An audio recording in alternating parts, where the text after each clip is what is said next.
Hey plant peeps, let me show you the secrets to get your succulent leaves to grow into great propagations. First, get yourself a metric fuck ton of leaves. You're just gonna lay them out. It could be a tray, it could be on top of soil, it could be a paper plate. And then, just like your last slightly abusive relationship, you're gonna walk away. Listen, I know that the Facebook groups are giving you all kinds of advice about to mist them with water daily or put them in weird water bottle contraption things, but nay, my friends, just walk away.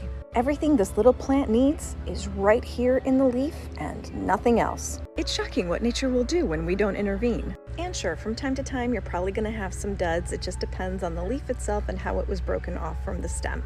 But again, volume makes the difference. So get to it, rip those leaves off and get some props started. Hey plant peeps, let's talk about stress. And I don't mean the kind of stress where you write a check because you thought you had more money in the bank, and as it turns out, just because you have checks doesn't mean you have cash to back it up. That's relatable content right there. Nope, we're talking about cold stress. Now, as many of you know, I don't go outside if the temperature is below my age, holding steady at 50. But your succulents can be absolutely amazing in the cold. This plant was sitting in my greenhouse and protected from the cold. This one, not so much. Same here, in the greenhouse, outside. Most of your succulents can tolerate temperature into the mid-30s, and they come up with this beautiful color. Where the real challenge is freezing temperatures. As we learned in science class, water expands when it freezes, and your succulent leaves are full of water, so when they expand, they wind up breaking the cell membranes and they turn into mush. Remember science? I know some of us are challenged. So leave your plants out, let those winter colors show. Hey plant peeps, so glad you asked. Ones like these I'm definitely going to use in some upcoming projects. These nearly black ones I'm just going to plant because I really want to have this plant for future cuttings. But this is actually what I was going for. These particular plants had a bunch of segments that were all starting to crest. And I mean massive, massive, beautiful crest that I'm going to clean up and really want to keep in my own collection. So these are all aerial roots, and I'm going to trim these off and shaking off the dead leaves. Since at this point I'm just trying to root it out, I'm just going to use a nursery pot, and I filled it with my succulent soil blend. Aeonium are winter growers, so I'm simply going to plant her in this soil and let her be. I did put a couple of stones in the bottom, mostly because she's top heavy, but I think as she starts to grow and gets new leaves, it's going to be absolutely stunning. Hey plant peeps. So cresting plants. These are one of my favorites, and I'm not ashamed to admit that I have literally taken a swan dive over some nursery tables to grab plants out of the reach of little old ladies. Nah, I wouldn't do that. Who are we kidding? I totally would have elbowed her to get it. So how do we get from this to something that looks like this? And it can happen to your soft succulents and your cactus. Well, there is some thought that it's caused by stress. This is actually a genetic mutation within the plant. Basically, instead of the plant growing in a vertical pattern, it starts growing in a horizontal and linear pattern from the inside, spreading outwards. There is a working theory that it's due to the plant wanting to conserve energy.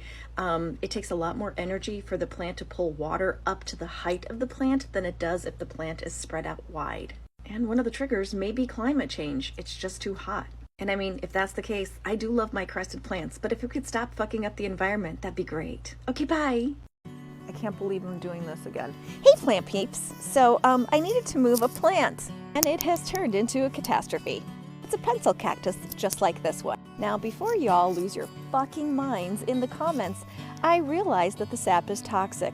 I realize it can cause blindness. But I also realize that I'm not putting mascara on with it, and I'm not gonna eat it anytime soon. I've got some protective gear while working on it, so we're good. It was growing right there. You could see there's a little bit of it left because the rest of it is in this cart and on these stairs. No, I'm never planting one in the ground ever again unless I'm prepared for it to grow 12 feet tall. Anyway, the root ball, it won't budge. I can't dig it out, so I'm doing the only thing I can do. I'm pulling everything else out of the fucking ground so I can get to it from the other side. So this is just a cautionary tale when they tell you that plants can get 10 to 12 feet tall. They fucking mean it. Hey plant peeps, Welcome to today's episode of Should I Regret Planting in the Ground? Our offender is this mother of millions plants. Yes, I know, it's a weed in several countries. Now I know why.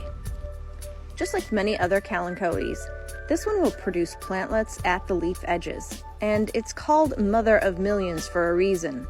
It's because she's a fucking whore. Oh my god, look at all these plant babies. They're literally everywhere.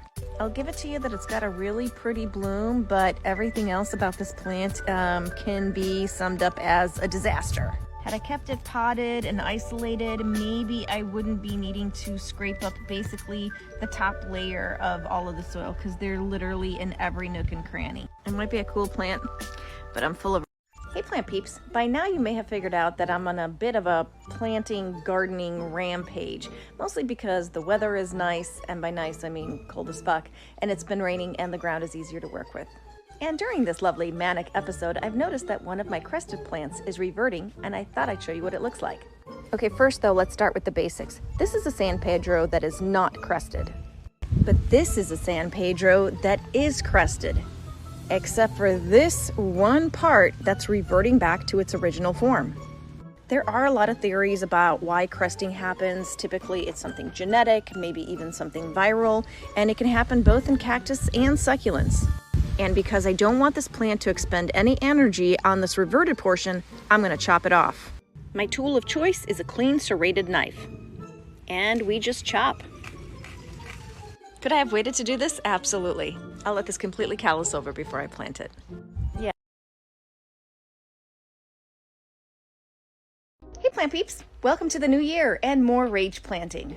What's my lesson on this one, you may ask? Well, it's the rocks.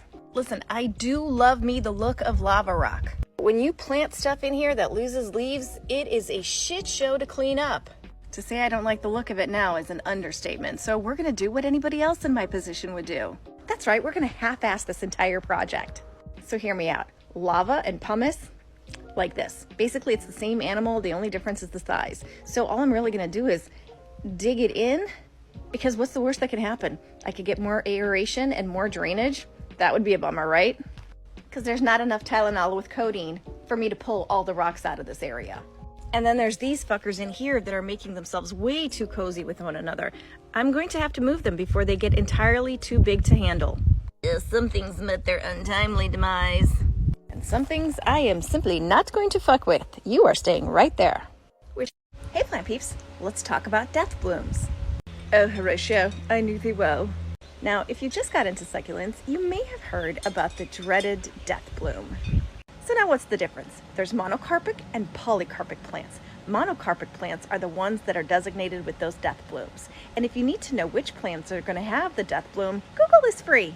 And let's be clear, death bloom really means that this particular floret is going to die.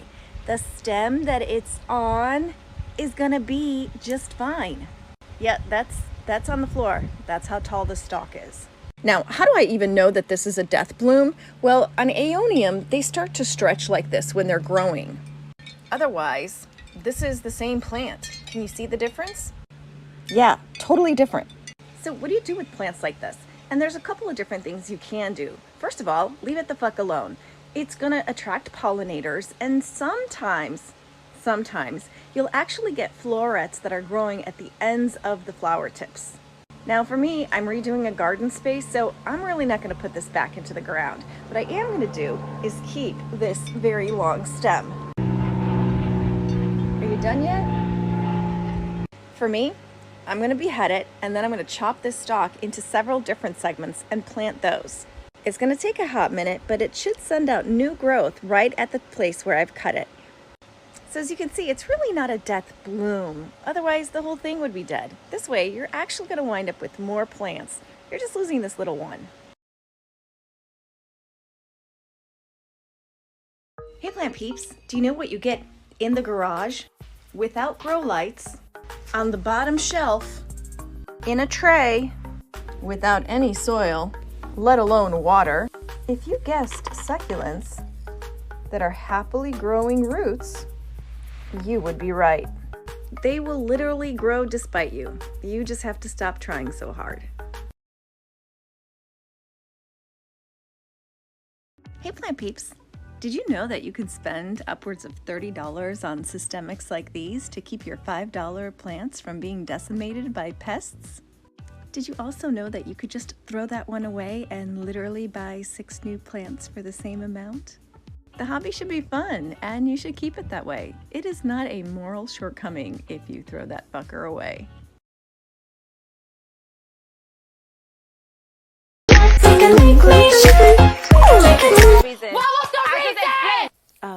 Maybe to introduce bacteria into their plant? Possibly to stunt the growth of the plant that's coming through? I know. Shock value for the internet. What's the reason, bitch? I just don't know the reason. Hey plant peeps, I often get asked, what do I do with my succulents if they're in bloom? First of all, let's be clear, these are not monocarpic blooms. So this in no way is a detriment to the plant. Look how cute that is. So you'll be surprised to know that my advice when your plants bloom is to chop it. While these cute little blooms can invite pollinators, they can also invite pests. So they gotta go. You can cut it or just pinch it off and then put these parts directly into the trash. Could you hose them down with some alcohol? Yeah, okay, but this is just as easy. So I hope you enjoy your succulents that are blooming, but at the first sign of trouble, chuck it. Hey plant peeps, I'm starting some new leaf propagations and I thought I'd take a cue from one of my local growers to see if their method will work for me. So as you know, I mostly operate in live or die bitches and my leaf props are sitting up there. So it's obviously warmer up here and they're either toast or they're growing, and those roots lead me to believe that they're doing okay. And now for the moment of truth. Oh my gosh. So I'm pretty stoked. It's been about 6 to 8 weeks and some of them have really taken off and a few have done nothing at all. But like these results are absolutely amazing. And that's only with bright light and absolutely no water whatsoever. If I had bothered watering these, I would have amazing roots, but not much of a plant. I'd rather have the plant. The roots will eventually grow when you plant this, and I would wait for the entire mother leaf to dry before I Cactus and ferns growing together. WTF? I have microclimate envy.